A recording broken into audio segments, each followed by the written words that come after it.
So I just finished this book in which he, one of my favorite quotes from it is that he says, the only way to tell a sad story is through humor.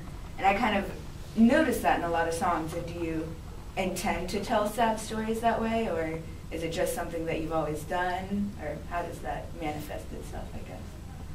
Well, telling a sad story through humor is a way of putting a little bit of distance between you and your sad story. You know, when emo music became really popular,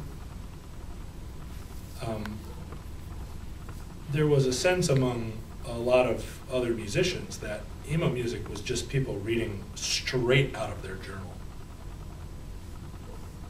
And it was too, it's not even a question of being too earnest. It was just dull in the sense that we all have more or less the same emotions. You know, this is the amazing thing about being human, right? We look at each other and all you see are the differences between us, and you look around the world and everybody's so different from each other.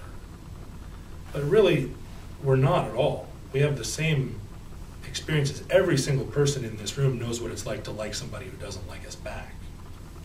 And that is true of everybody that ever lived. And that's a universal feeling. And so when you write a song about like, I like this person and they don't like me back, it's boring to us. Because, yeah, right, I know. I don't feel sorry for you, singer, because I have the same problems. So when you write any kind of art, a novel, or, you know, there needs to be a little bit of distance from that primary feeling of like, I'm hurt. And that distance is, you know, it is awareness. You know, it's first and foremost awareness that other people have had this too. Some people use humor. A lot of times when I'm writing a song, the first draft will be, why are you hurting me? Why are you hurting me? Why are you hurting me? And then I'll read it and I'll go, wow, this is boring.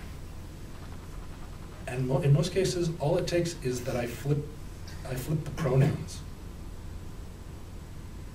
And the same exact song becomes, why am I hurting you? Why am I hurting you? And the song isn't a lie.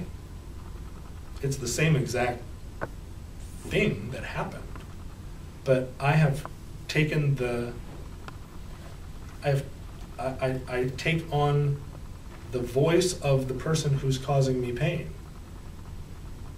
But I have the gift of sight, you know, I have the gift of knowing.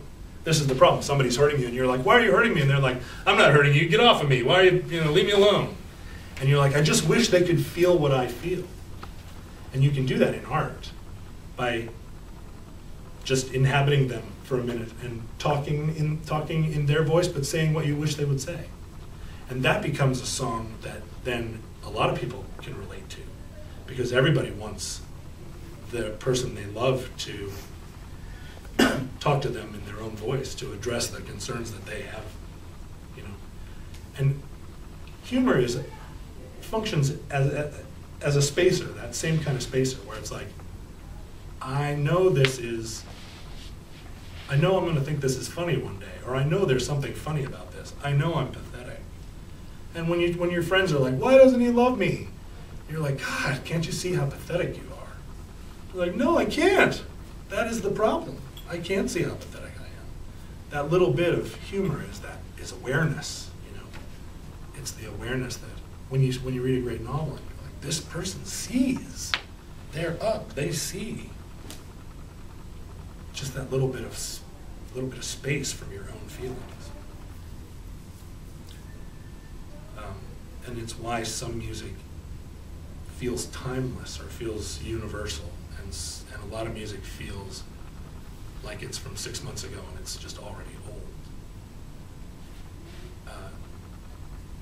It's why I find it I'm a political person, but I find it very hard to write a political song. I can't be that.